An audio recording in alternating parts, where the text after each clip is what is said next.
Thank you for that very dramatic introduction. Right, I better move this to the right spot so we start at the beginning. Sorry. That's all right.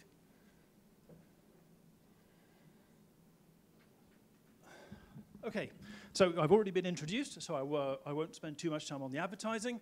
You've probably guessed by my accent where I'm from. I work on the basis that one Englishman in the room is usually quite sufficient. So actually, since 1776, you've kept it to 0, which is wise. So my team come from everywhere else. So we think that brings us a nice multicultural way of understanding how people deal with food. And we don't make stuff up. We're not a bunch of smart Alecs who sit in a room and have ideas. We interview 500 plus senior executives in the food and drink industry around the world, like this, like a karaoke singer. Okay. Every year to try and find out what works and what doesn't work. And we learn a lot by working with our customers. So I'm coming at things very much from a very practical marketing perspective. I'm not a scientist. I'm one of those marketing people who R&D go to with ideas and go, no, no, that will never work. That's our job. It's to stop R&D rolling out new technologies. So the single biggest challenge that new proteins face is the fragmentation of consumer belief. And what do I mean by that? Well, people are faced with, people have the idea, quite rightly so, that dietary advice has changed a lot in recent years. Eggs are bad for you, eggs are good for you. Eggs are bad for you again. Red wine, that's bad for you. Oh, no, it's good for you now. I can have it for my heart. Oh, I've been told it's bad for me. No, I'm still going to drink it because I like believing it was good for my heart. Chocolate, that's bad for you. Oh, now it's good for me. Now I'm going to eat so much that the world's biggest chocolate producer's sales go up 30% in the space of 2 years. So essentially, more and more consumers lose confidence in the reliability of the expert advice they receive. And that makes its way into the media. So there's a newspaper very close to here. I must try not to trip over this again, because that wouldn't be very pretty. There we go. And here's a journalist who you might have come across called Tamar Haspel, and he sums it up very neatly. Look what's got seesawed, eggs, coffee, saturated fat, and so on and so forth. So it isn't really surprising that in any study, and this is by the International Food Information Council, IFIC, I must find my water, my functional beverage, 76% of American consumers think there are confusing messages. And I actually read an article recently that said, it's about time that university PR departments were shut down and stopped putting out breathless press releases every time we publish a study with some new piece of information in it, because it just confuses everyone. And a big part of this is all because of technology. Like a cliche, here's a picture of Steve Jobs. But it's not a cliche, because we all have access, thanks to our mobile phones, to more information about nutrition and health and anything else we want than anybody ever has in history. And if I don't like what I'm being told about nutrient X, I can go away and do some research, and I can find someone who will tell me something else. And if there's any kind of scientific debate, that now takes place in the full glare of social media. So the consequence is, again, International Food Information Council information, where do you go for advice about diet? 34% of people go first to reading online blogs. Poor old dietitians, all that training. Sorry, dietitians, if there's any in the room, only 14% of people go to you first. They'd rather go to an influencer on social media. And that leads to a real split in opinion. So this is, the question was asked, was a bit of research we did, do you think these foods are good for your digestion or bad for your digestion? Milk, 46% thought it was good for their digestion. 30% thought it was bad. Bread, 24% thought it was good for their digestion, and so on and so forth. So people have a real split in how they see things. That also means when you talk about proteins, they can go and find alternative opinions. Can meat save the planet? Should meat be banned? Meat causes cancer? Yeah, well, that's in the dietary guidelines, I guess. Oh, actually, no, it's fine, because science has come out with a different perspective. So essentially, what the ordinary person who's busy paying the mortgage, running the kids to school, trying to hold their job down, does is they decide that you can't make your minds up. And they decide that They're going to go and do their own research because they have the tool to do that and work out what makes sense in the context of their lifestyle. So back in the 1970s, possibly, it was possible to come out with a piece of advice or a guideline, and we all followed it. We all took that as being the expert advice, like low-fat diets, for example. But now it's not so easy. There's another factor. We're all food explorers now. We live in a diverse, multicultural society. We travel more. Our education exposes us to more influences. That internet thing exposes us to more influences as well. Look at that from that website, Explore the World Through Food. We have more choice in our supermarkets than people have ever had in history. You have to go back to the Romans to find people who had more interesting and diverse foods available to them. And so what happens when, according to Nielsen, what reasons for eating plant-based alternatives? They're healthier. Yes, you can imagine that. Oh, number 2, to try something new. Oh, that's new. Consumers are neophiles. People are looking for things that are new and interesting. And the consequence is, for companies, that the days of being able to launch a product and get huge sales right away have gone. So it used to be the case that marketers were trained what used to be called the Procter & Gamble training method, that you went out, you launched a brand, you got $100 million in sales in the first year, and that justified everything that you did. The chances of getting $100 million in sales now are quite slender. It's very much the exception that achieves that. And IRI, hands up if you've heard of IRI before, just to check. Okay, just to tell you who they are. When you go into the supermarket and you put the product through and it goes beep, that data is going to IRI. So they gather supermarket sales data. So it's about the most reliable source you can get. Average first-year sales of successful brands have settled at a lower level in the past. A new brand now has half the level of sales of 5 years ago. So for lots of food companies, that's a big problem. You can't get a $100 million business. You'd be lucky to get 30 or 40 million with your new product. So there's an enormous fragmentation of markets. This is the new normal. It means that for any idea or technology that we've got, it's very hard work to persuade more than a small group of people to buy into it. And if you do manage to persuade more than a small group, you're doing very well. Americans, more than anyone else in the world, love protein. Everyone does, but Americans they just fill the bath with it, they roll around in it, they eat it the whole time. They have it in their breakfast cereal. I mean, it's fantastic. And all of this really, as a mainstream interest, can be dated back to about 2007 and the launch of Chobani Greek yogurt, which we'll come back to in a second. There are many motivations why people want more protein, want to eat protein. These are not all operating within one person. People will have 2 or 3 of them that overlap. People will move backwards and forwards depending on what's most interesting to them. Convenience, the importance of convenience cannot be emphasized enough. People are very driven by convenience, and younger consumers are more focused on convenience than anybody else. Good taste and texture, we've already heard how important that is. That's crucial. So back to the Chobani example, why did Chobani yogurt become so successful? Because it provided a massive step change in Americans' experience of yogurt. It went from being Yoplait, and I apologize to any Yoplait people here, sweet, weak, disgusting, to some, just unimaginable why anyone would ever want to eat such a product, to be perfectly honest, to something thick, unctuous, and enjoyable. And we know this because once Danone saw how well Chobani was doing, they researched it with American consumers, and that's what came back. So yes, there was a protein part, the protein health message, but that really came second. It was the experience of taste and texture that was the primary driver. We're not going to talk about all of those, we're just going to pick a few. So let's start with naturalness. This is the single biggest driver, possibly, of consumer choice. People like things to be as natural as possible. The massive explosion in consumption of almonds, blueberries, avocados is about the idea that something is naturally and intrinsically healthy. Almonds are in almond milk, and almond milk has a health halo. But it's only 5 or 6% actual almonds. There's about 6 almonds in a container.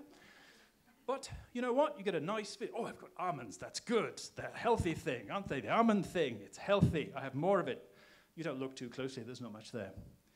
Olive oil. Everything has been driven by this. The media love things that are naturally healthy. The media is always producing lists. The top 10 naturally healthy foods you must consume. It also works extremely well on social media. So if you look at all the big business successes, it's related to this notion of things being intrinsically healthy.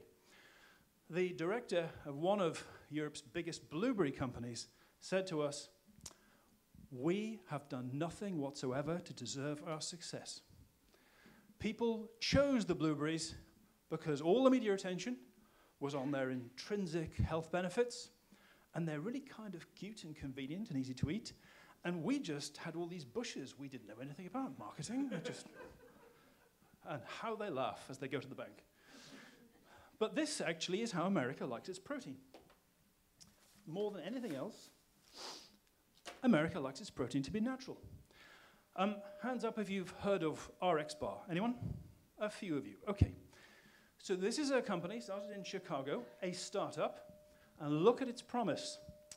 3 egg whites, 6 almonds, 4 cashews, 2 dates, and something called no BS. I haven't found out what that is yet, but anyway. Very, very simple proposition. The positioning, our ingredients do all the talking.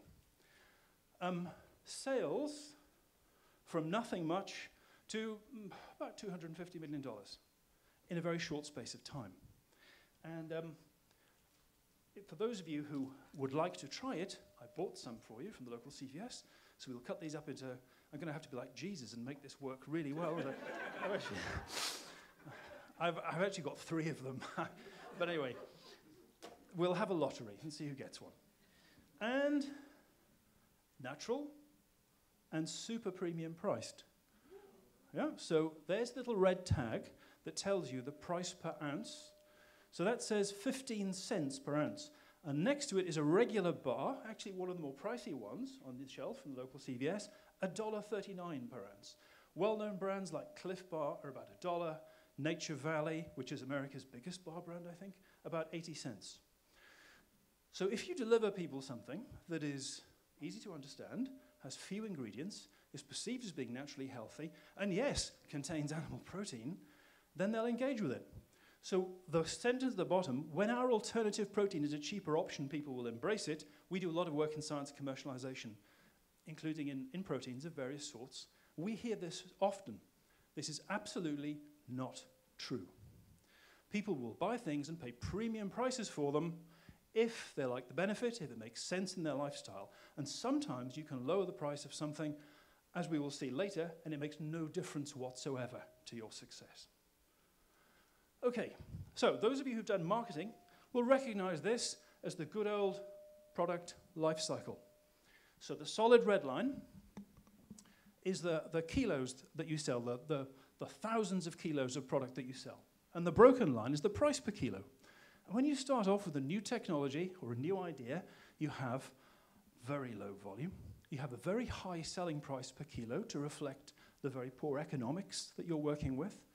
And the people who will adopt your wonderful new idea are the lifestyle consumers. People who shop at Whole Foods, for example. People who are motivated by health and wellness and motivated to pay a price premium. And then you eventually, or at least CEOs of companies, want to move towards the mass, and to achieve that often you have to have low prices, though by no means always. Most of the alternative proteins right now are sitting very firmly on the left-hand side, with relatively, or in the case of insects, no demand whatsoever. And what you find over here is something, to go back to the Chobani example, Greek yogurt, naturally a source of protein, so it's a protein from a source that's perceived as being natural. It's easy for people to understand, and it performs fabulously well on taste and texture. So that pulls the volume across to the right-hand side.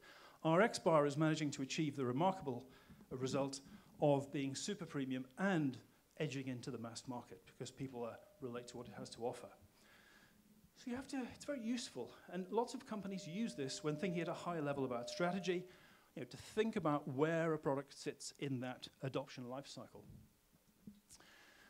Again, from Nielsen, when consumers talk about or think about plant-based alternative protein sources, unsurprisingly, they do like them to be natural and easy to understand and easy to recognize.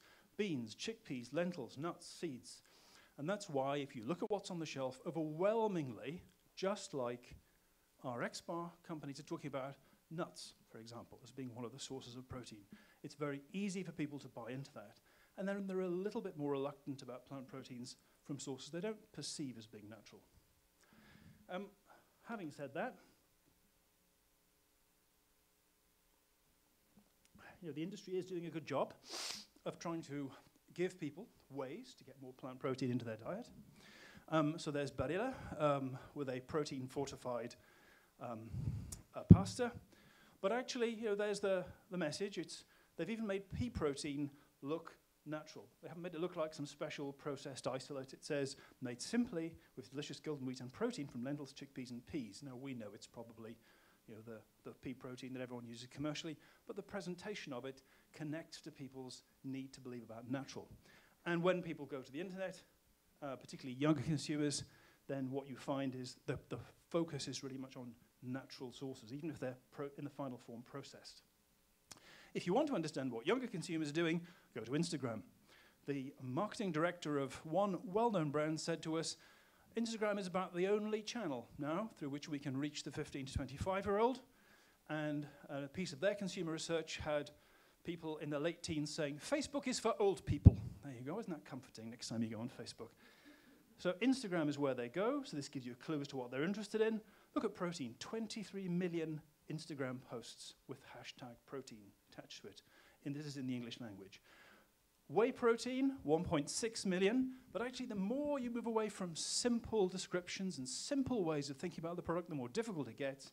And actually, right now, these things have a long journey ahead of them, which I'm sure they're perfectly capable of making, but a long journey ahead of them in order to acquire that level of awareness and attractiveness for people to use it in their Instagram posts. And here's another slight challenge. There's the lack of awareness of a lot of alternative proteins, but there is the fact that an awful lot of consumers like the concept of things being clean label. And there are people in this room from companies that I know have spent the past 10 years and many tens of millions of dollars cleaning up their labels, taking out artificial additives and preservatives, responding to consumers' needs for things to be as simple as possible. So when you compare beef and when you compare Beyond Burger, you will notice that the list on the right, in the minds of some consumers, might fail the test of being clean label. I put up this slide at a European food industry conference last year, and there was an absolute intake of breath. And people in the room said, don't they know anything about what consumers want? They were just astonished. It's always good to get the Germans on that subject because they're very forthright about how can this man be delivering the product that is so far from what consumers want? What a total waste of time. Yeah, it is okay, right, yeah. Which, of course, it isn't, because I said before, the consumer market is highly fragmented. And what that means is, within the consumer marketplace, there are people who will make trade-offs. So they'll say, okay, this is plant-based, that's what I want. I'll make a trade-off on this list. There are people who like the idea of plant proteins. There are people who have all sorts of other motivations. So it isn't quite as simple as saying this is a terminal problem, but what it does mean is it contributes to and feeds into that fragmentation. And then there's a question of sustainability, which has already been discussed today. And I'd just like to emphasize, I'm not taking any sides. I'm simply describing what our consumer research, other people's research, and what companies find and how consumers react to things. So, there has been a wealth of negativity about meat production in all shapes and forms. You can see some examples there. We're all familiar with that. However, there is now emerging a counter-narrative, which says something different, which says it's not bad for you and it's not bad for the climate. And because people form their own opinions, some people will embrace this.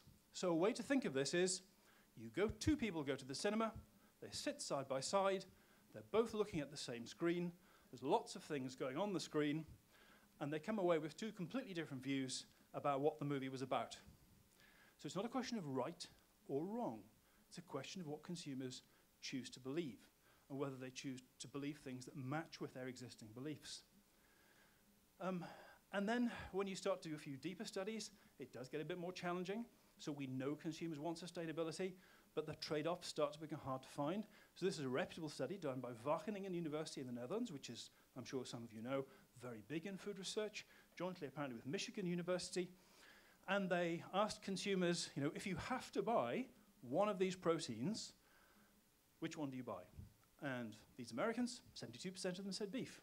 And then they began to provide them with all sorts of other types of information. And one of them was sustainability. So the number of people who wanted to buy beef when they were told about the sustainability arguments went down slightly, but not as much as you might think. So it's complex. And there is another challenge, which is that the argument that says that all animal protein is unsustainable is, in many respects, being challenged more and more. On the left-hand side, General Mills is one of several companies investing in regenerative agriculture.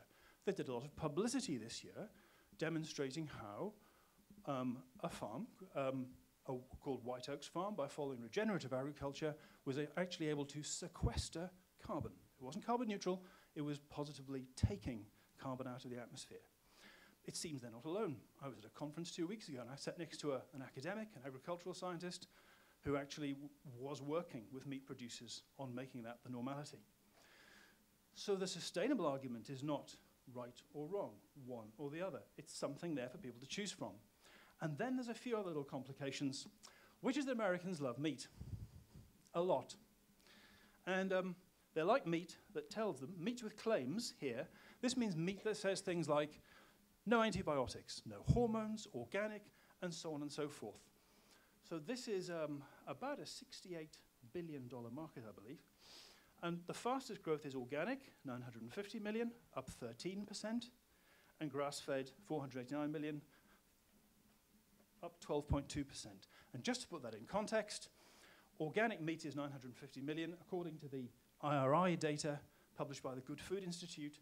Up to April this year, meat substitutes in the US was about 850 million, and also growing 9%. So in terms of consumer demand, this research is one way of assessing what consumers think. The other way is to say, what do they do when they go into the supermarket? And it seems that there are just as many people buying the niche of organic meat as buying the niche of meat substitutes. And again, for those of you who haven't been to a CVS recently, I brought along a whole lot of meat snacks for you. Why have I brought meat snacks? Because IRI, well actually, you might get fed up with donuts or whatever it is we're having at break. IRI says that Americans spend $3.5 billion a year on meat snacks. 3.5 billion. I can believe that because at the CVS down the street, the meat snacking section is 10 feet long.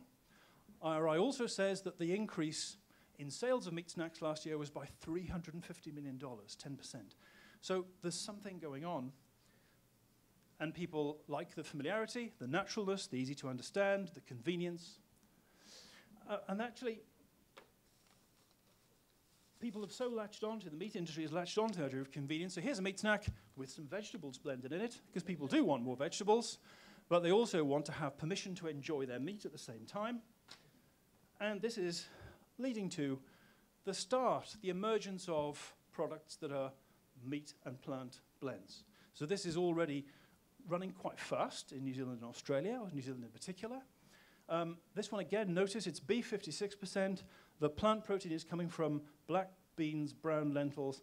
Yeah, I guess theoretically things that they say the consumers find it easy to understand. And it's also beginning to show up in the United States. Don't you dare call it a veggie burger. I think that says something about the frame of mind of some of the buyers. And on the right-hand side, there's Purdue with a chicken nugget for kids, which incorporates chicken with some plant proteins. So if you're a sustainably minded mother, and it is still mothers who make all these choices, unfortunately, then you have a way to make yourself feel good about the choice that you're making for your children. You can give them the nugget that they'll eat and sneak some pea protein into them at the same time. Quick case study. Why do case studies matter? If you went to Harvard and studied an MBA, that's what they just do case studies the whole time. It's a great way of learning. So this is corn. This is the grandmother of all alternative proteins, invented in 1967, commercialized in 1989. They have done everything right. They have a whole range of products. Their taste is fantastic. Texture, I have a problem with, but lots of other people like it. They're very convenient. They've got their pricing down to the same level as meat. They have lots of excellent fixtures inside supermarkets. External events have been on their side. Has anyone heard of BSE, bovine spongiform encephalopathy? This was a spectacularly British own goal in which we fed diseased animals to other animals, thus causing an outbreak of mad cow disease, that might be more familiar to you, and ended up having to destroy most of our livestock. How impressive is that? And the public health guidelines have been very clear, encouraging people to reduce their meat consumption. And then in 2012, people discovered that supermarket supply chains hadn't been giving them beef, but had been giving them, yes, horse. So Walmart's European side had been supplying own-label lasagnas, which was 99% horse. So they had external events, dietary guidelines, they did everything right. Their sales have gone pretty well over the past 10 years, from 160 million to 283 million. The UK is about a fifth the size of the UK, so that would be like a $1.4 billion business here, equivalent. But if you actually look at the growth rate, it's still, despite everything being on their side, only 5.7% per annum. And the UK, along with Germany, is one of the most vegetarian and vegan countries in Europe. Not that it's particularly high, but that's what it is. And that's because meat has a role in familiarity, naturalness, it's in recipes, it's in food culture, its relationship to people is complex, and though they may move away from it, they may not move away from it as quickly as everyone would like to happen. Last look at the horse. Okay, insect trend, we've already had a lot about insects, so I won't dwell on this. We don't think the insect trend has got legs anytime yet. It's too difficult. There are plenty of taste and texture problems. And then there's the psychological ick factor. I don't know whether any of you remember a few years back companies trying to sell yogurts fortified with omega-3 fish oil. Does anyone remember that? You know what the biggest problem was? People imagined the yogurt would taste of fish oil even before they ate it, because putting fish in yogurt sounds disgusting. Giant amounts of money were spent by Unilever, by Danone, by Yoplait, trying to persuade people around the world to eat yogurt with fish oil in it, and all those products were withdrawn because it was too far away from naturalness. So there's going to be a bit of an omega-3 problem with insects. Lastly, lab-grown or cultured. These people may be onto something if they can find a way to conquer the taste and texture challenges. One of the interesting things they're doing is they're thinking about how you communicate with the consumer. So they've developed this whole narrative about cultivated or cultured or fermented. That's a lot more like it. You can start to move towards something that people can understand. You might even be able to present it in a way that establishes the natural credentials and therefore easier for them to adopt. So I'll stop at that point because I've already gone off for too long. What matters for the success of any alternative protein is how well you're going to score on the perception of naturalness. Possibly even more than that, taste and texture. Taste and texture is what's behind Chobani's success. Taste is what's one of the reasons that almond milk did so well in plant-based milks. And because of the diversity of viewpoints there are about health and sustainability, there is no one who can say with confidence that because I have a sustainable message or I have a nutritional message, everyone is going to convert across and see that, or even more than a large niche of people, as Quorn found with mycoprotein. And on that note, I apologize for overrunning, and I will stop. Thank you.